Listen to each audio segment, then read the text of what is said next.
నమస్కారం, BSK news కి స్వాగతం. హెడ్లైన్ చూద్దాం.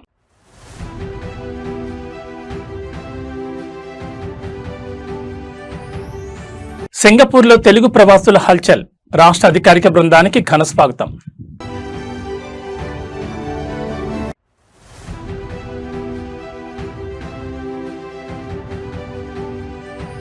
ఢిల్లీ వేదికగా జనసేన జాతీయ శంఖారావం, సేన ప్రస్థానం సదస్సుకు చేరిన డిప్యూటీ సీఎం పవన్ కళ్యాణ్.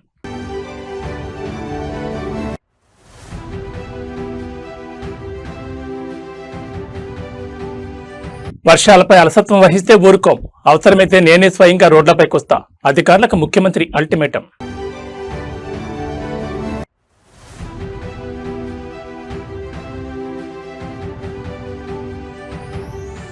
తెలంగాణలో బడులు రీఓపెన్, మొదటి రోజే ప్రభుత్వ పాఠశాలలో ఉచిత బ్రేక్ఫాస్ట్ పథకం ప్రారంభం. ఇక డీటెయిల్స్ చూస్తే 2 రోజుల అధికారిక పర్యటన నిమిత్తం సింగపూర్ చేరుకున్న రాష్ట్ర బృందానికి అక్కడ నివసిస్తున్న ప్రవాస తెలుగు సమాజం నుంచి కళ్లు చెదిరే రీతిలో ఘన స్వాగతం లభించింది. ఎయిర్పోర్ట్ దగ్గర నుంచి హోటల్ వరకు వందలాది తెలుగు కుటుంబాలు తరలివచ్చి పూలవర్షం కురిపించాయి. ఈ అపూర్వ ప్రేమాభిమానాలపై సదరు నేత సామాజిక మాధ్యమాల వేదిక స్పందిస్తూ సింగపూర్ తెలుగు ప్రజలకు హృదయపూర్వక ధన్యవాదాలు తెలిపారు. సింగపూర్ పర్యటనలో ఉన్న లీడర్ను కలిసేందుకు అక్కడి స్థానిక తెలుగు అసోసియేషన్ ప్రతినిధులతో పాటు ఎంతో మంది సామాన్య తెలుగు ప్రజలు తమ కుటుంబ సమేతంగా తరలివచ్చారు. చిన్నపిల్లల నుంచి వృద్ధుల వరకు అందరూ ఎంతో ఉత్సాహంగా వచ్చి ఆత్మీయంగా ముచ్చటించారు. ఈ అద్భుతమైన స్పందనపై సదరునేత ఎమోషనల్ అవుతూ 2 రోజుల పర్యటనకు సింగపూర్ వచ్చిన నాకు, మా బృందానికి ఘన స్వాగతం పలికిన తెలుగు ప్రజలకు హృదయపూర్వక ధన్యవాదాలు. కుటుంబ సమేతంగా తరలివచ్చి మీరు చూపిన ప్రేమాభిమానాలు ఎంతో ఆనందాన్నిచ్చాయి. మీతో మాట్లాడడం చాలా సంతోషాన్నిచ్చింది. మీ అందరి ఆదరణకు ఎప్పటికీ కృతజ్ఞతని అంటూ రాసుకొచ్చారు. అపర్ నేటివ్ ల్యాండ్ లో ఉన్నా కూడా మన సొంత గడ్డపై ఉన్న భావనను కలిగించారని కొనియాడారు. గ్లోబల్ పర్యటనలో ఎక్కడికి వెళ్ళినా తెలుగు వారి ఆత్మీయత ఎల్లప్పుడూ ప్రత్యేకంగా నిలుస్తుంది. ఈ సింగపూర్ ఈవెంట్ మరోసారి నిరూపించింది.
ఆంధ్రప్రదేశ్ ఉప ముఖ్యమంత్రి జనసేన అధినేత పవన్ కళ్యాణ్ దేశ రాజధాని ఢిల్లీలో ల్యాండ్ అయ్యారు.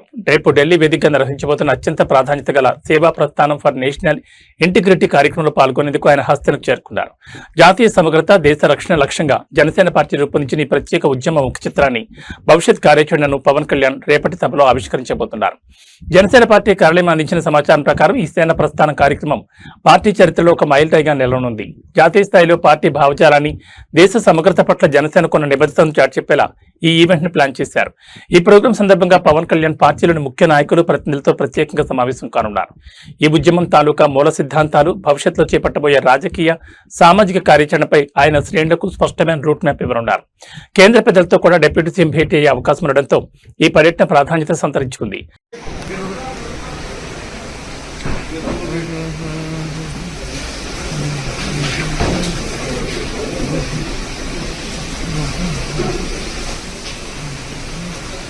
తెలంగాణ వ్యాప్తంగా విస్తరిస్తున్న మాన్సూన్ వర్షాల నేపథ్యంలో ముఖ్యమంత్రి రేవంత్ రెడ్డి విపత్తు నిర్వహణపై గట్టి యాక్షన్ ప్లాన్ సిద్ధం చేశారు. రాష్ట్రంలో ఎడతెరిపి లేకుండా కురుస్తున్న వర్షాలు, వరద ముప్పుపై సచివాలయంలో అధికారులతో సీఎం ఉన్నత స్థాయి సమీక్ష నిర్వహించారు. ప్రకృతి విపత్తులు సంభవించినప్పుడు ప్రజలకు ఎలాంటి ఇబ్బంది కలగకుండా, ప్రాణ ఆస్తి నష్టాలు జరగకుండా చూడడమే ప్రభుత్వం మొదటి ప్రాధాన్యతని సీఎం స్పష్టం చేశారు. వర్షాకాలంలో వచ్చే విపత్తుల పట్ల ఏ ఒక్క శాఖ నిర్లక్ష్యంగా వ్యవహరించినా ఉపేక్షించేది లేదని ముఖ్యమంత్రి రేవంత్ రెడ్డి హెచ్చరించారు.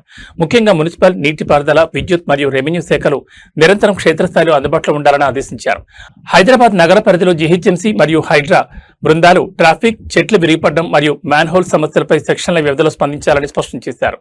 హైదరాబాద్ నగర పరిధిలో జీహెచ్ఎంసీ మరియు హైడ్రా బృందాలు ట్రాఫిక్, చెట్లు విరిగిపడడం మరియు మ్యాన్హోల్ సమస్యలపై సెకన్ల వ్యవధిలో స్పందించాలని స్పష్టం చేశారు.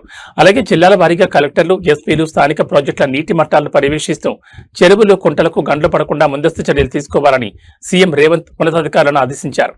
వర్షాల కారణంగా సామాన్య ప్రజలకు మరియు రవాణా వ్యవస్థకు ఆటంకాలు కలగకుండా సత్వర చర్యలు చేపట్టాలని సీఎం ఆదేశించడంతో అధికార యంత్రాంగం అంతా అప్రమత్తమైంది.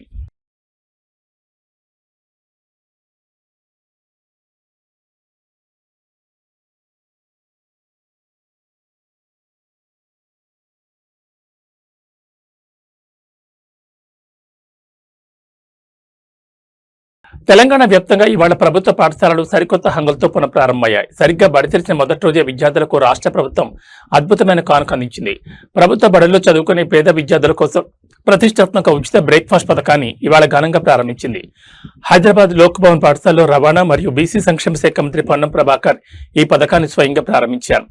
ఈ సందర్భంగా పాఠశాలలో ఒక బాలిక మంత్రికి ఎంతో ఆత్మీయంగా టిఫిన్ తినిపించిన అద్భుత దృశ్యం అందరి హృదయాలను ఆకట్టుకుంది. సుదీర్ఘ వేసవి సెలవుల తర్వాత ఇవాళ బడిబాట పట్టిన పిల్లలకు ఉపాధ్యాయులు గులాబీ పూలు, చాక్లెట్లు ఇచ్చి ఘనస్వాగతం పలికారు. ప్రభుత్వ ఆదేశాల ప్రకారం మొదటి రోజే విద్యార్థులకు ఉచిత బ్రేక్ఫాస్ట్ అందించేందుకు 1269 పాఠశాలలో సర్వం సిద్ధం చేశారు. లోక్ భవన్ స్కూల్లో జరిగిన మెగా లాంచ్ లో మంత్రి పొన్నం ప్రభాకర్ విద్యార్థులతో కలిసి కింద కూర్చుని టిఫిన్ చేశారు. ఈ సందర్భంగా పక్కనే కూర్చున్న ఒక చిన్నారి ఎంతో ముద్దుగా మంత్రి పొన్నం ప్రభాకర్ కు తన చేతులతో టిఫిన్ తినిపించింది. ఆ బాలిక చూపిన అమాయకపు ప్రేమాభిమానాలకు మంత్రి ఎంతో మురిసిపోయారు. విద్యార్థులు ఉదయాన్నే ఖాళీ కడుపుతో బడికి రాకూడదనే ఉద్దేశంతోనే పౌష్టికాహారంతో కూడిన వేడివేడి బ్రేక్ఫాస్ట్ ను ప్రభుత్వం అందిస్తోందని, దీనివల్ల డ్రాప్అవుట్స్ తగ్గి హాజరు శాతం భారీగా పెరుగుతుందని మంత్రి ఈ సందర్భంగా ఆశాభావం వ్యక్తం చేశారు. మొదటి రోజు విజయవంతంగా ప్రారంభమైన ఈ బ్రేక్ఫాస్ట్ స్కీమ్ పై విద్యార్థుల తల్లిదండ్రులు హర్షం వ్యక్తం చేస్తున్నారు. నాణ్యమైన చదువుతో పాటు నాణ్యమైన ఆహారాన్ని అందిస్తున్న ఉపాధ్యాయులను, విద్యాశాఖను అభినందించాల్సిందే అన్నారు. Thank you for conducting this program. We are so lucky to have this program, sir. Thank you for Telangana government. మేము చాలా లక్కీగా, మేము చాలా ప్రౌడ్గా ఫీల్ అవుతున్నాం. మాకు తెలంగాణ గవర్నమెంట్ ఎన్ని ఫెసిలిటీస్ ఇస్తున్నది. మేము మార్నింగ్ కొంచెం లేట్ బ్రేక్ఫాస్ట్ వల్ల స్కూల్కి రావడం లేట్ అవుతుంది. ఇంకా మమ్మీ వాళ్ళకు కూడా కొంచెం ఇబ్బంది అవుతుంది మార్నింగ్ లేసి బ్రేక్ఫాస్ట్ చేయడం. కానీ ఇప్పుడు కానీ స్కూల్లోనే బ్రేక్ఫాస్ట్ పెడుతున్నారు. సో మేము చాలా హ్యాపీగా ఉన్నాం. ఇంకా మా పేరెంట్స్ కూడా చాలా హ్యాపీగా ఫీల్ అవుతున్నారు. Thank you sir. Thank you for Telangana. Morning sir. నా పేరు సుమశ్రీ. నేను 10th క్లాస్ చదువుతున్నాను ప్రజెంట్. ఈరోజు మాకు టిఫిన్ అనేది ఇనాగ్రేట్ చేశారు స్కూల్లో. సో మార్నింగ్ మాకు టిఫిన్ చేసి వచ్చేసరికి మాకు టైం అనేది లేట్ అవుతుంది స్కూల్కి. సో దానివల్ల చదువుకోవడం చాలా ప్రాబ్లం అవుతుంది. కొన్నిసార్లు తినకుండానే వచ్చేస్తున్నాము. సో దానివల్ల గవర్నమెంట్ దీన్ని యాక్షన్గా తీసుకొని మంచిగా మాకు ఒక అడ్వాంటేజ్ ఇచ్చినట్టుగా అనుకోవచ్చు. మంచిగా టిఫిన్ అనేది ప్రొవైడ్ చేస్తున్నారు. మంచిగా న్యూట్రిషియస్ ఫుడ్ వల్ల మేము అనేది మంచిగా కన్జ్యూమ్ చేస్తున్నాం. టిఫిన్ చాలా బాగుంది. Thank you so much. ప్రభుత్వము ఈ రోజు నుంచి బ్రేక్ఫాస్ట్ పథకం మాకు పెట్టడం ఎంతో చాలా సంతోషంగా ఉంది. మా అమ్మ నాన్నకి మాకు కష్టపడకుండా మార్నింగ్ మా అమ్మ నాన్నకి డ్యూటీ మంచిగా వెళ్ళాలని, మేము కూడా ఈ స్కూల్లోకి వచ్చి మా అమ్మ నాన్నకి కష్టపెట్టకుండా తిని ఉండాలని, మేము మంచిగా చదువుకోవాలని ఈ ప్రభుత్వం మాకు ఎన్నో ఏర్పాట్లు చేసినందుకు మేము ఎంతో ధన్యవాదాలు చెప్పుకుంటున్నాం. అంతర్జాతీయ వేదికపై భారత సాంకేతిక స్టార్టప్ సత్తాను చాటి చెప్తూ ఫ్రాన్స్ పర్యటనలో ఉన్న ప్రధాని నరేంద్ర మోడీ సరికొత్త అధ్యాయాన్ని లిఖించారు. ఫ్రాన్స్ లోని ప్రముఖ పర్యాటక మరియు పారిశ్రామిక నగరం నైస్ వేదికగా గ్లోబల్ ఇన్వెస్టర్లు, వెంచర్ క్యాపిటలిస్టులతో ప్రధాని మోడీ ప్రత్యేకంగా సమావేశమయ్యారు. అనంతరం ఫ్రాన్స్ అధ్యక్షుడు ఇమాన్యుయల్ మాక్రాన్ తో కలిసి భారత్ ఇన్నోవేట్స్ 2026 ప్రదర్శనను ప్రధాని సంయుక్తంగా ప్రారంభించారు. భారత్ ఫ్రాన్స్ ఇన్నోవేషన్ ఇయర్ నేపథ్యంలో కేంద్ర విద్యాశాఖ ఆధ్వర్యంలో ఈ ప్రతిష్టాత్మక భారత్ ఇన్నోవేట్ సదస్సు నిర్వహించారు. ఈ ప్రదర్శనను ప్రారంభించడానికి ముందు ప్రధాని మోడీ గ్లోబల్ వెంచర్ క్యాపిటలిస్టులు, పారిశ్రామిక దిగ్గజాలతో ముఖాముఖి మాట్లాడారు. భారతదేశంలో పెట్టుబడులకు ఉన్న అపారమైన అవకాశాలను వారికి వివరించారు. అనంతరం జరిగిన ప్రారంభోత్సవ సభలో ప్రధాని మోడీ మాట్లాడుతూ ఇన్నోవేషన్ అనేది భారత్ డిఎన్ఏలోనే ఉందని, నేడు 2 లక్షల స్టార్టప్లతో భారత్ ప్రపంచంలోని 3వ అతిపెద్ద స్టార్టప్ ఎకోసిస్టమ్ గా ఎదిగిందని స్పష్టం చేశారు. గ్లోబల్ ఇన్నోవేషన్ తదుపరి అధ్యాయాన్ని భారత్ తో కలిసి నిర్మించాలని ప్రపంచానికి పిలుపునిచ్చారు. ఈ సదస్సులో artificial intelligence, semi conductors, quantum computing, biotechnology, space technology వంటి కీలక రంగాలకు చెందిన 120కి పైగా భారతీయ డీప్ టెక్ స్టార్టప్లు, ఐఐటీల వంటి 15కు పైగా ప్రముఖ విద్యా సంస్థలు తమ ఆవిష్కరణలను ప్రదర్శించాయి. భారత ఆవిష్కరణల వేగాన్ని చంద్రయాన్ 3 సాధించిన ఘనతను ఫ్రాన్స్ అధ్యక్షుడు ఇమాన్యుయల్ మాక్రాన్ ఈ వేదికపై ప్రత్యేకంగా అభినందించారు. ఫ్రాన్స్ వెలుపల తొలిసారిగా ఈ సదస్సు నైస్ నగరంలో జరగడం ఇరు దేశాల ప్రత్యేక వ్యూహాత్మక భాగస్వామ్యానికి నిదర్శనమని ఆయన పేర్కొన్నారు. ఈ పర్యటనతో భారత్ ఫ్రాన్స్ ఆర్థిక, సాంకేతిక సంబంధాలు మరింత పటిష్టం కానున్నాయి. इनोवेट्स की शुरुआत एक प्रकार से हो चुकी। प्रधानमंत्री नरेंद्र मोदी यहाँ आंचल मौजूद नजर आ रहे हैं और तमाम इंडस्ट्री के बड़े बड़े प्लेयर्स भी और विदेश मंत्री के साथ साथ एनएसए अजीत डोभाल भी यहाँ पर नजर आ रहे हैं और वाणिज्य मंत्री पीयूष गोयल भी प्रथम पंक्ति में ही नजर आ रहे हैं। बिल्कुल, और आप यहाँ पर नारायण मूर्ति को भी देख सकते हैं और किस तरह से इन्फोसिस के नारायण मूर्ति भी यहाँ पर भारत इनोवेट्स में मौजूद हैं।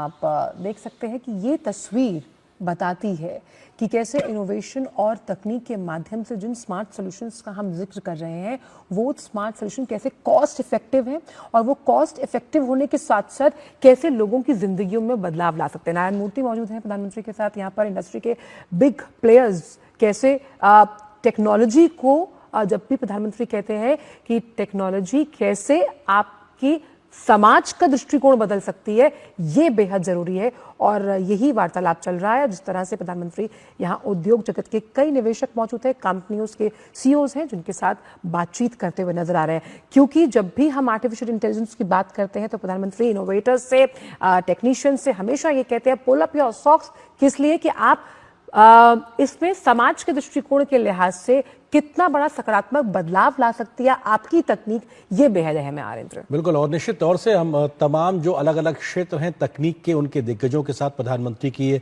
मुलाकात, उद्योग जगत के कई निवेशक हैं, कंपनियों के सीईओ हैं, एक मंच पे इनको लाकर उनके साथ संवाद करना, प्रधानमंत्री का बेहद रुचिपूर्ण तरीके से बात करना, एआई, क्वांटम, डीप टेक और जो फाइनेंशियल जो सेक्टर्स हैं उनके जो निवेशक हैं उनसे संवाद करना, यानी भारत में भारत की सरकार के द्वारा, प्रधानमंत्री मोदी के द्वारा एक आधार तैयार करना कि हम किस तेजी से आगे बढ़ेंगे, हमारा डायरेक्शन क्या होगा और दुनिया के साथ में कदम ताल करने की दिशा में कैसे फैसिलिटेटर की तरीके से काम करना है ताकि भारतीय जो हमारा टैलेंट है, जिसका जिक्र आपने आईटी के माध्यम से किया था, इंडियन टैलेंट के माध्यम से उसको दुनिया की टेक्नोलॉजी के साथ कैसे जोड़ा जाए, तो दुनिया की तकनीक भारत का टैलेंट। ప్రకాశం జిల్లాలో పొగాకు రైతులు ఎదుర్కొంటున్న ఇబ్బందులు, సాగు నియంత్రణపై ఓ ఆసక్తికరమైన సంభాషణ ఇప్పుడు సోషల్ మీడియాలో చర్చనీయాంశంగా మారింది. ప్రయాణంలో యాదృచ్ఛికంగా ఎదురుపడిన రాష్ట్ర మంత్రులు పత్తిపాటి పుల్లారావు, నాదెండ్ల మనోహర్తో ప్రకాశం జిల్లాకు చెందిన ఒక పొగాకు రైతు కుటుంబం నేరుగా ముఖాముఖి మాట్లాడింది. తమ సమస్యలను మంత్రుల దృష్టికి తీసుకెళ్లగా వారు స్పందించిన తీరు బాగుందని చెప్తూనే క్షేత్రస్థాయిలో పాలసీలు ఎలా ఉండాలో సదరు రైతు కుటుంబం ప్రభుత్వానికి చేసిన ఒక ప్రాక్టికల్ సూచన ఇప్పుడు అందరినీ ఆలోచింపజేస్తోంది. ప్రకాశం జిల్లాలో పొగాకు సాగు చేస్తున్న అన్నదాతలు తాము పడుతున్న కష్టాలను, మార్కెటింగ్ ఇబ్బందులను మంత్రుల వద్ద ప్రస్తావించారు. దీనిపై ఇద్దరు నేతలు ఎంతో సానుకూలంగా స్పందిస్తూ బోర్డు ఇచ్చిన లైసెన్స్ పరిమితి కంటే ఎక్కువ విస్తీర్ణంలో పొగాకు పండించడం వల్లే మార్కెట్లో డిమాండ్ తగ్గి సమస్యలు వస్తున్నాయని రైతులకు ఎంతో సున్నితంగా వివరించారు. మంత్రుల సమస్యల మూలాలను వివరించిన విధానం చాలా బాగుందని సదరు రైతు కుటుంబం హర్షం వ్యక్తం చేసింది. అయితే ఇదే తరుణంలో సదరు రైతు కుటుంబం ప్రభుత్వం ముందు ఒక కీలకమైన డిమాండ్ ఇచ్చింది. పంట పంట పండించి చేతికొచ్చిన తర్వాత పరిమితులు దాటాయని చెప్పడం కంటే రైతులు పొగాకు నారు వేయకముందే అంటే సీజన్ ప్రారంభంలోనే ప్రభుత్వం కఠినమైన రూల్స్ పెడితే ఈ సమస్య రాదని స్పష్టం చేశారు. ముందే అప్రమత్తం చేస్తే తాము ప్రత్యామ్నాయ పంటల వైపు వెళ్తామని, తద్వారా పెట్టుబడులు పెట్టే నష్టపోయే పరిస్థితి తప్పుతుందని అన్నదాతలు తమ ప్రాక్టికల్ ఐడియాను పంచుకున్నారు. నేతలకు రైతులకు మధ్య జరిగిన ఈ అర్థవంతమైన చర్చ క్షేత్రస్థాయిలో పాలసీ మేకింగ్ లో ఎలాంటి మార్పులు రావాలో సూచిస్తోంది. పంట వేయకముందే నిబంధనలు స్ట్రిక్ట్ గా అమలు చేయాలన్న ఈ ప్రకాశం జిల్లా రైతు మాటలను ప్రభుత్వం పరిగణలోకి తీసుకుంటుందో లేదో చూడాలి.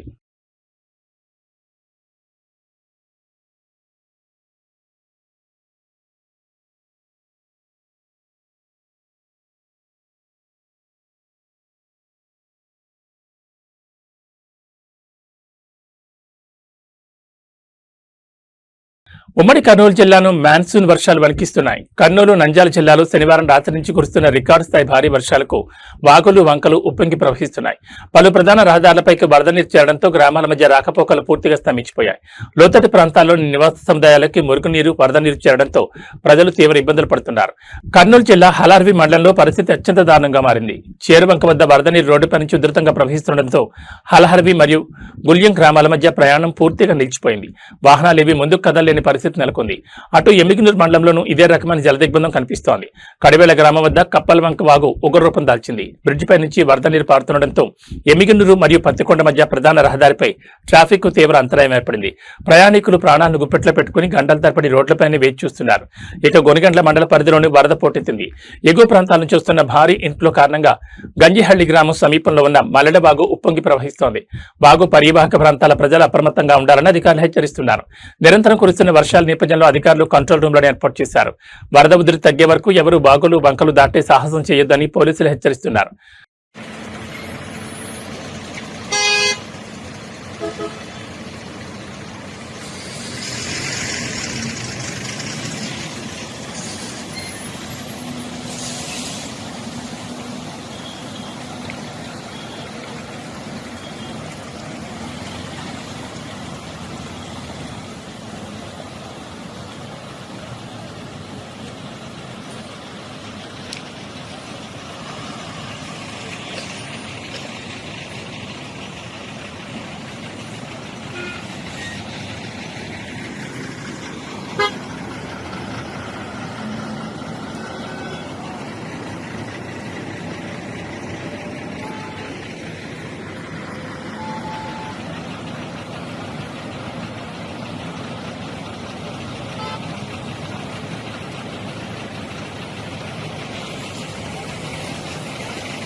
భాగ్యనగరంలో వర్షాకాలం వస్తే చాలు బస్తీలు, కాలనీలు, చెరువులను తలపించేవి. కానీ ఈసారి సీన్ పూర్తిగా మారింది.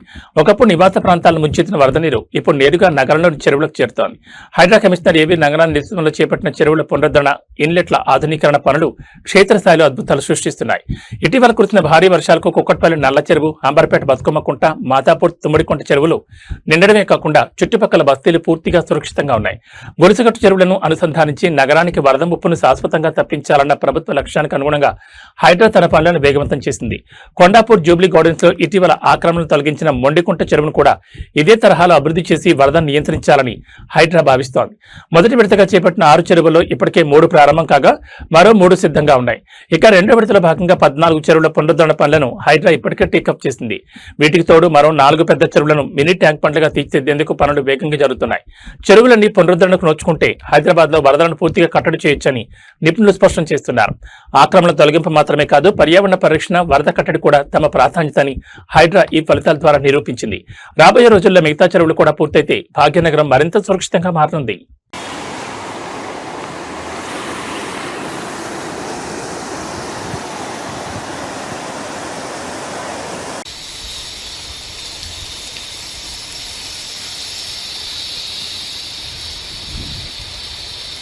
హైదరాబాద్ నగర చరిత్రను, సంస్కృతిని, భవిష్యత్తును ఒకే వేదికపై ఆవిష్కరించే గొప్ప వారసత్వ సంపద సాలార్జంగ్ మ్యూజియం. ప్రపంచ నాగరికతల అమూల్య కళాఖండాలను భద్రపరుస్తూ మత సామరస్యానికి, లౌకిక విలువలకు నిదర్శనంగా నిలిచిన ఈ మ్యూజియం పరిసరాలు ఇప్పుడు అంతర్జాతీయ స్థాయిలో రూపురేఖలు మార్చుకోబోతున్నాయి. మ్యూజియం పక్కనే ప్రవహించే మూసీ నదిని లండన్ థేమ్స్ నది తరహాలో గ్లోబల్ రివర్ ఫ్రంట్ గా అభివృద్ధి చేస్తూ పాత బస్తీ వారసత్వ కట్టడాలతో అనుసంధానించేందుకు తెలంగాణ ప్రభుత్వం సరికొత్త యాక్షన్ ప్లాన్ సిద్ధం చేసింది. హైదరాబాద్ ను అంతర్జాతీయ పర్యాటక పట్టణంలో అగ్రస్థానంలో నిలబెట్టేందుకు ప్రభుత్వం మూసీ నది పునరుద్ధరణను అత్యంత ప్రతిష్టాత్మకంగా తీసుకుంది. సాలార్జంగ్ మ్యూజియంను పాత బస్తీలోని ఇతర చారిత్రక కట్టడాలైన చార్మినార్, చౌమహల్లా ప్యాలెస్లతో అనుసంధానం చేయనున్నారు. దీని ద్వారా ఇక్కడికి వచ్చే అంతర్జాతీయ పర్యాటకులు ఒకే రూట్లో హైదరాబాద్ సంస్కృతిని వీక్షించేలా కారిడార్ను డిజైన్ చేస్తున్నారు. ప్రభుత్వ ఆలోచన ప్రకారం వారసత్వ పరిరక్షణ అంటే కేవలం చరిత్రను కాపాడడం మాత్రమే కాదు. దీని ద్వారా స్థానిక పారిశ్రామిక రంగాన్ని బలోపేతం చేయడం, వేలాది మందికి నూతన జీవనోపాధి కల్పించడం, యువతకు స్ఫూర్తినిచ్చి భవిష్యత్ తరాలకు మన నగర ఆత్మగౌరవాన్ని అందించడం కూడా ఇందులో భాగమని ప్రభుత్వం స్పష్టం చేస్తోంది. ఈ మెగా కారిడార్ ప్రాజెక్ట్ పూర్తయితే ప్రపంచవ్యాప్తంగా ఉన్న టూరిస్టులకు ఓల్డ్ సిటీ ఒక అద్భుతమైన పర్యాటక అనుభూతినిస్తుందని నిపుణులు అంచనా వేస్తున్నారు. చారిత్రక సంపదను కాపాడుకుంటూనే నగర భవిష్యత్తును అద్భుతంగా తీర్చిదిద్దేందుకు సాగుతున్న ఈ ప్రయత్నం నిజంగా అభినందనీయం.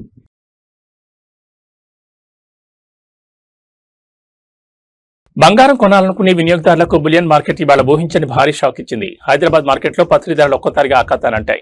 నిన్నటి వరకు ఒకలా ఉన్న ధరలు ఇవాళ ఏకంగా వేలల్లో పెరిగి సరికొత్త రికార్డులు సృష్టించాయి. 24 క్యారెట్ల స్వచ్ఛమైన బంగారం ధర 1.51 లక్షల మార్కును దాటిపోగా వెండి ధర కూడా కేజీపై ఏకంగా 10,000 రూపాయలు పెరిగి షాక్ గురిచేసింది. హైదరాబాద్ బులియన్ మార్కెట్లో ఇవాళ నమోదైన ధరలు ఇన్వెస్టర్లను సైతం ఆశ్చర్యపరుస్తున్నాయి.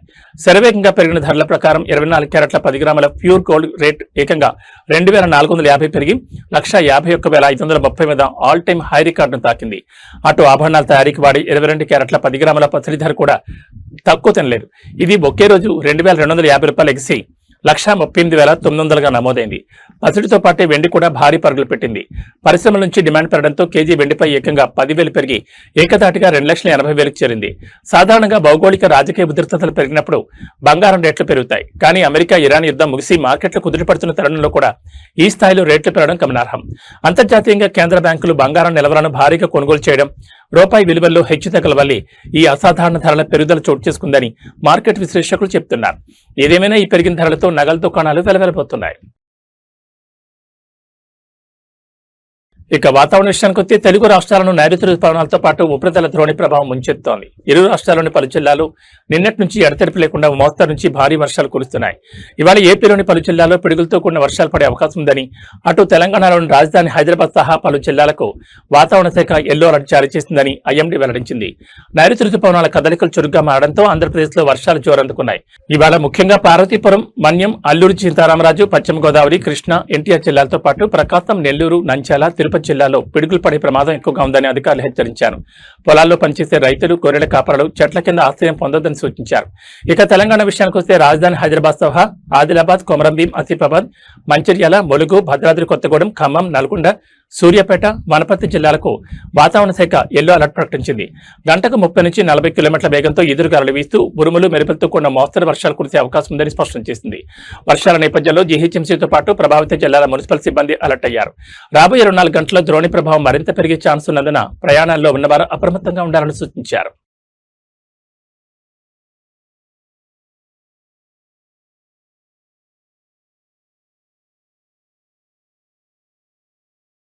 ఇవి బులెటిన్ విశేషాలు. మరో బులెటిన్లో మళ్ళీ కలుసుకుందాం. నమస్కారం.